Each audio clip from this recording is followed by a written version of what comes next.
नमस्कार साथियों। इस वीडियो में हम कंप्यूटर के जो हमारे 5 सवाल बाकी थे वो देखेंगे। तो वीडियो स्टार्ट करने से पहले मैं आपको आपकी आज एक सबसे बड़ी गलती बता रहा हूँ और उस गलती के कारण आपका सिलेक्शन नहीं होता है। अगर आप वो गलती बार बार दोहराओगे तो आपका सिलेक्शन कभी नहीं होगा।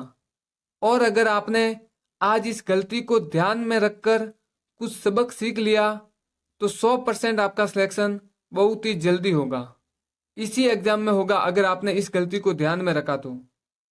और हर स्टूडेंट इस गलती को बार बार दोहरा रहा है, इसलिए मैं वीडियो स्टार्ट करने से पहले आपको आपकी वो गलती बता दूं ताकि आप आगे से ये गलती कभी नहीं करो। तो आपकी गलती क्या है ये देख लो। कल हमने यूट्यूब पर एक पोल किया था।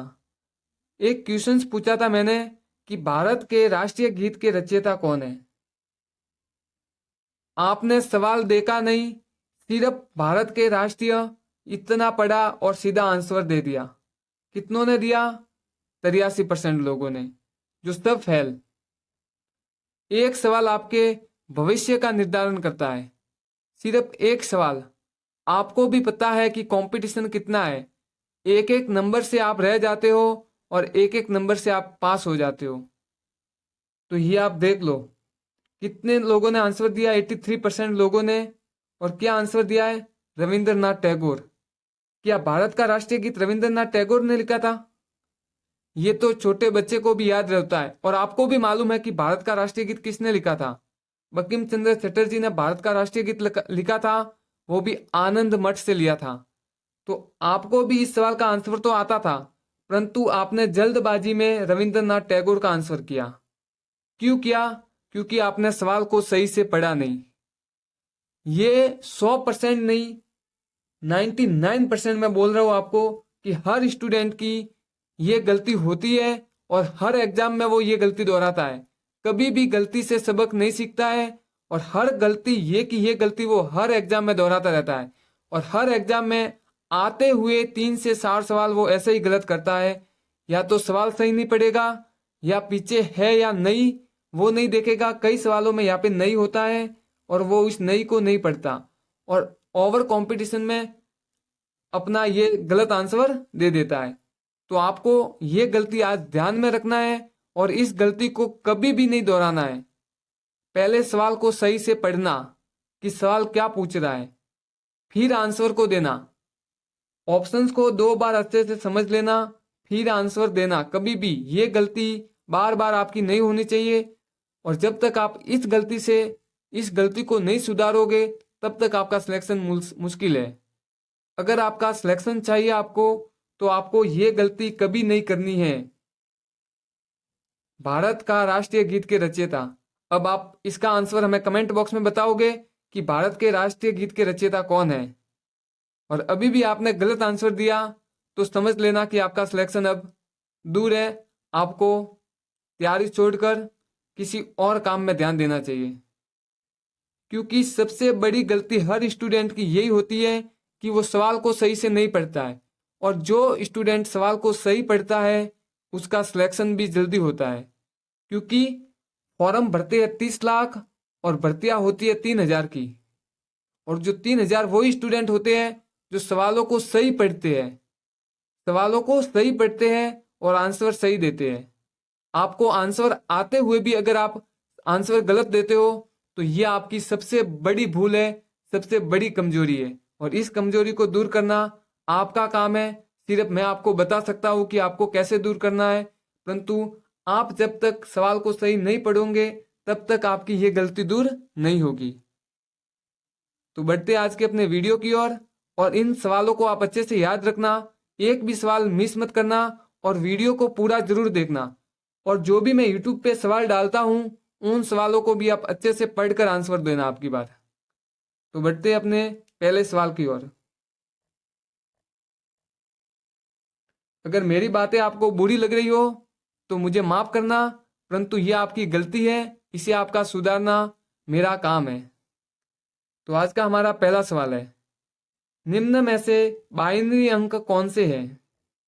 कौन से बाइनरी अंक? ऑप्शन 1 01 ऑप्शन 2 2 और 4, ऑप्शन सी 9 और 4 और ऑप्शन डी 1 और 2। बाइनरी अंक कौन से है इसमें से? तो इसका सही आंसर होगा ऑप्शन ए 0 और 1। ये दोनों बाइनरी अंक हैं। इसकी हम व्याख्या देख लेते हैं ताकि आपका यहां से कभी भी कोई सवाल गलत नहीं हो। और जो भी मैं सवाल के साथ साथ आपको जो नीचे व्याख्या करवाता हूं, आप उसका नोट बना के अपने पास रखें, ताकि आपका दिल्ली पुलिस के बाद कभी भी कोई भी एग्जाम होगा उसमें ये सवाल आपको काम आएंगे। तो सबसे पहले आपको ये याद रखना होगा कि कंप्यूटर में प्रोग्राम लिखने के लिए दो भाषाओं को प्रयोग में लिया जाता है। कितनी भाषाओं को? दो भाषाओं को। एक तो है निम्न स्तरीय और एक है उच्च स्तरीय। इन दोनों भाषाओं को याद रखना। और निम्न स्तरीय भाषाएं कौन कौन सी है, तो ये देख लो एक बार। निम्न स्तरीय भाषा है, पहली तो है मशीनी भाषा। कौन सी है? मशीनी भाषा। और दूसरी है असेंबली भाषा। ये दोनों मशीनरी भाषा है। ऑप्शन ऐसा का ऐसा ही सवाल आएगा कि निम्न में से निम्न स्तरीय भाषा कौन सी है। तो एक तो है मशीनी और एक है असेंबली। मशीनी भाषा किसे कहते हैं? तो जो प्रथम पीढ़ी के कंप्यूटर में प्रयोग में लाई थी। कौन से? प्रथम पीढ़ी के कंप्यूटर में। और जिन अंकों का प्रयोग हुआ था उन्हें हम बाइनरी अंक कहते थे। कौन से कहते थे? बाइनरी अंक। जो दो थे, एक तो था 0 और एक था 1। 0 का उपयोग होता था कंप्यूटर ऑफ करने के लिए। सवाल याद रखना बनेगा ऐसा का ऐसा कि कंप्यूटर को ऑफ करने के लिए कौन सी बाइनरी अंक का प्रयोग होता है। तो ये होता है 0 का। और ऑन करने के लिए, तो ऑन करने के लिए होता है 1 का प्रयोग। किसका? 1 का। अब हम उच्च स्तरीय भाषा देखेंगे कि उच्च स्तरीय भाषा कौन कौन सी है। तो एक तो है बेसिक। कौन सी है? बेसिक। एक है फोर्टन। फोर्टन सबसे पुरानी उच्च स्तरीय भाषा है। इसको आप अच्छे से याद रखना। फोर्ट्रान सबसे पुरानी उच्च स्तरीय भाषा है।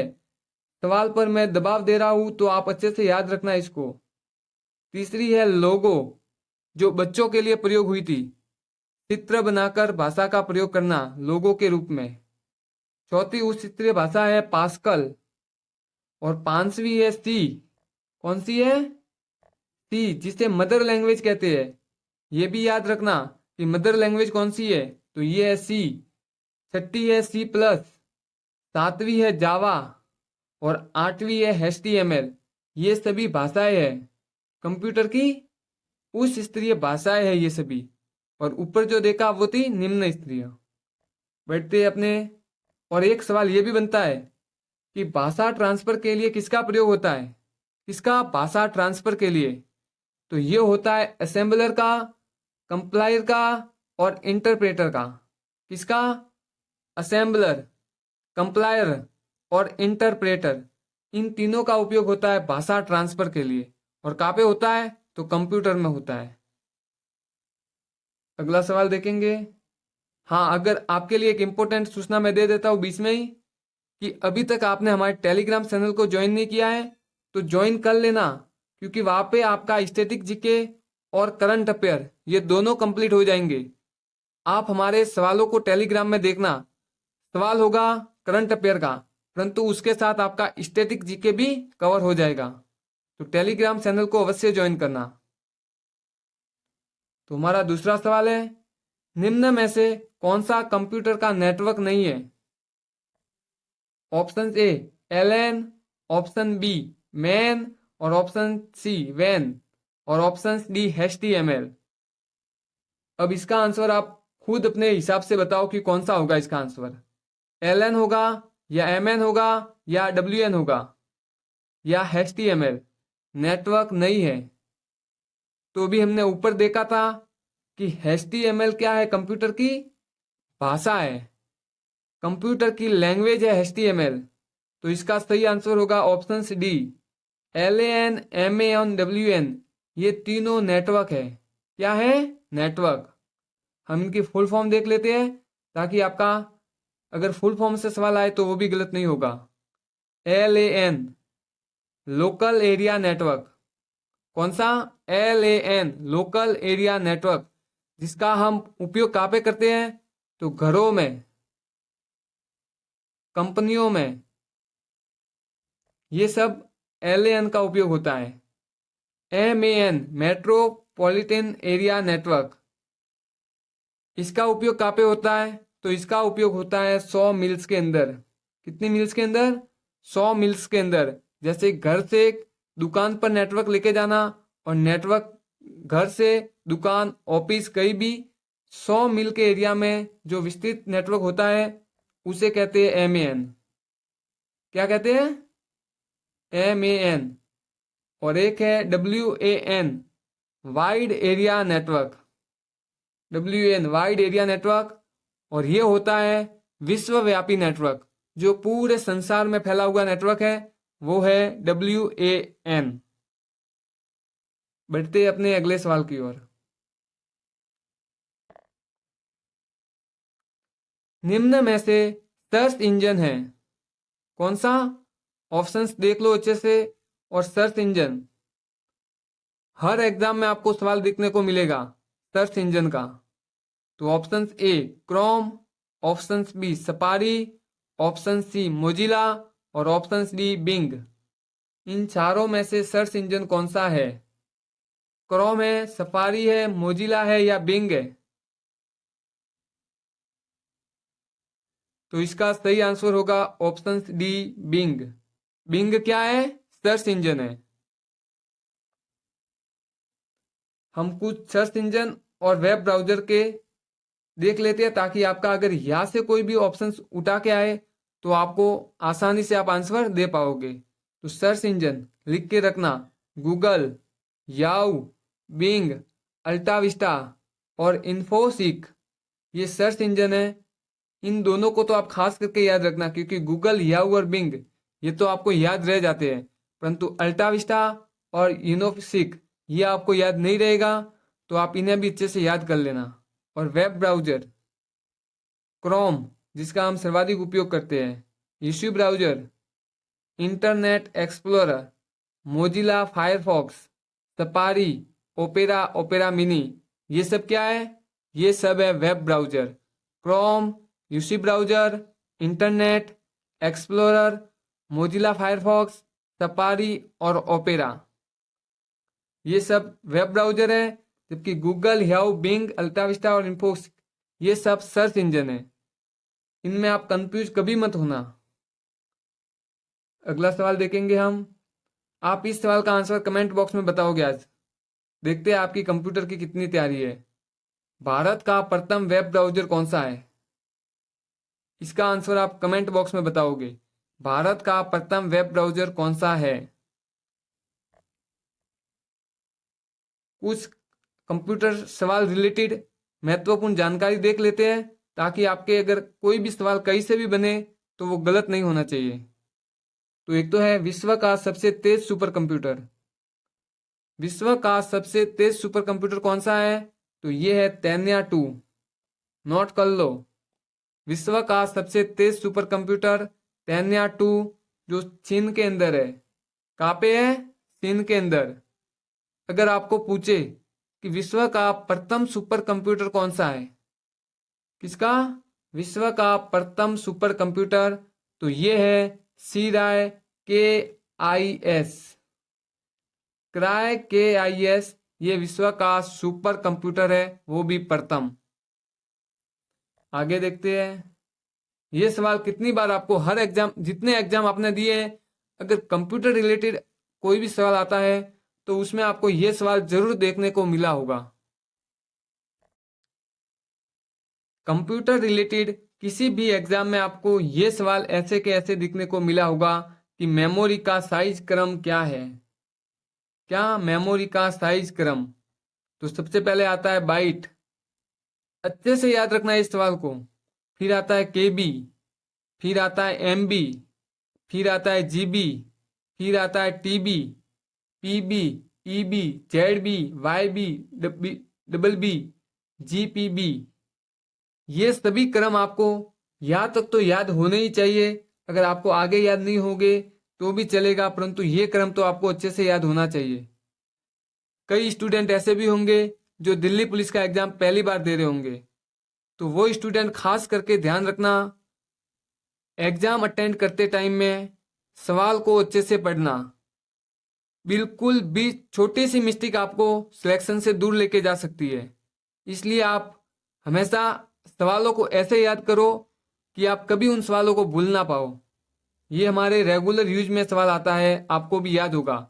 जो भी मोबाइल यूज करता है उन सबको इन बाइट, किलोबाइट, मेगाबाइट, गीगाबाइट और टेराबाइट इन सब के बारे में अच्छे से जानकारी है, परंतु क्रम इनको याद नहीं होता। तो आपको क्रम से याद करना है कि सबसे पहले आता है बाइट, फिर आता है किलोबाइट, फिर आता है मेगाबाइट, फिर आता है गीगाबाइट और फिर आता है टेराबाइट। ये चार तो आप अच्छे से याद ही रखना, बाकी का आप याद नहीं रखो तो भी चलेगा और याद रखो तो अच्छी बात है। आगे देखते हैं। कैप्स लॉक, नंबर लॉक और स्क्रॉल लॉक जैसे फीचर को ऑन ऑफ करने के लिए कौन सी की को प्रयोग में लेते हैं? Caps lock, number lock, scroll lock. इनको ऑन और ऑफ करने के लिए कौन सी कीज को उपयोग में लेते हैं? टंगल कीज को। आगे देखते हैं कैश मेमोरी। कौन सी? Cache memory. ये प्राइमरी मेमोरी का पार्ट है, आप इसे भी याद रखना। कैश मेमोरी कौन सी मेमोरी है? Primary memory. सबसे तेज और सबसे महंगी, ये लाइन बहुत ही इंपॉर्टेंट है। सबसे तेज और सबसे महंगी मेमोरी कौन सी है? तो ये है कैश मेमोरी। जो रैम, रोम और कैश मेमोरी, ये तीनों कौन सी है? Primary memory. जबकि हमने पहले वीडियो में देखा था hard disk, pen drive, CD, ये सब सेकेंडरी मेमोरीज थी। अगर आपने हमारा पहला पार्ट नहीं देखा है तो वो 5 सवाल भी आप जरूर देखना, तो आपके ये 10 सवाल एकदम कंप्लीट हो जाए और इसके साथ साथ ये जो हमने एक्स्ट्रा सवाल देखे हैं वो भी कंप्लीट हो जाएंगे। हमारा कंप्यूटर का एक और वीडियो आएगा जिसमें हम माइक्रोसॉफ्ट, पावर पॉइंट और एक्सेल के कुछ सवाल देखेंगे जो आने की पूरी संभावना है। उन सवालों को मैं आपके लिए लेके आऊँगा, तो चैनल को सब्सक्राइब करके रखना। कभी भी आप पता नहीं चैनल को सब्सक्राइब क्यों नहीं करते हो, वीडियो को देखते हो, कमेंट भी करते हो, लाइक भी करते हो, परंतु चैनल को सब्सक्राइब नहीं करते हो। तो क्या सिर्फ आपका एक वीडियो देखने से सिलेक्शन हो जाएगा? नहीं, ऐसा नहीं है। आपको सभी वीडियो देखने होंगे। मैंने कंप्यूटर के 100 सवाल का एक वीडियो डाला है, एक 200 सवाल का स्टैटिक जीके का वीडियो डाला है। आप उन वीडियो को भी देखें ताकि आपका सिलेक्शन जल्दी से जल्दी हो जाए और स्मार्ट स्टडी के द्वारा होए। और हमने करंट अफेयर का एक पोल रखा था, आप उस में भी अपना वोट जरूर करें ताकि मुझे पता चले कि आपको करंट अफेयर में सबसे ज़्यादा इम्पोर्टेंट किसकी है। तो उसका वीडियो मैं आपको कल से रेगुलर 2 वीडियो अपलोड होंगे। कल या परसों से रेगुलर 2 वीडियो अपलोड होंगे। एक तो होगा करंट जीके का स्पेशल, जो करंट के 7-8 टॉपिक है उसे कवर कर लेंगे। एक है स्टैटिक जीके, तो उसे भी कवर कर लेंगे। और एक अपना ये कंप्यूटर, तो ये तो लगभग अब कवर हो जाएगा एक और वीडियो में। बाकी आप हमारे टेलीग्राम चैनल को भी ज्वाइन करके रखना ताकि आपका वहाँ से हमने रीजनिंग और मैथ के जो नोट अपलोड किए हैं आप उन नोट्स को अच्छे से पढ़ लेना ताकि आपका गणित और रीजनिंग भी कंप्लीट हो जाएगा। अपना एक ये फुल फॉर्म आप 3 याद रखना जो बार बार आती है। एक तो SMS, शॉर्ट मैसेज सर्विस। कौन सी है? शॉर्ट मैसेज सर्विस, SMS की फुल फॉर्म। और एक MMS, मल्टीमीडिया मैसेज सर्विस। क्या है? Multimedia message service. आज का वीडियो शायद अपना थोड़ा लंबा हुआ होगा, तो वीडियो को पूरा जरूर देखना क्योंकि आपको इस वीडियो में बहुत ही इंपॉर्टेंट जानकारियां मिली है। और अपने वो जो सवाल हमने पूछा था उसका आप कमेंट बॉक्स में जरूर आंसर बताना कि भारत का प्रथम वेब ब्राउज़र कौन सा है। इस सवाल का आंसर आप कमेंट बॉक्स में सभी लोग बताओगे, भारत का प्रथम वेब ब्राउज़र कौन सा है। अगर आज का आपको वीडियो अच्छा लगा हो तो प्लीज़ चैनल को सब्सक्राइब करें और अपने सभी मित्रों के साथ शेयर करें। धन्यवाद।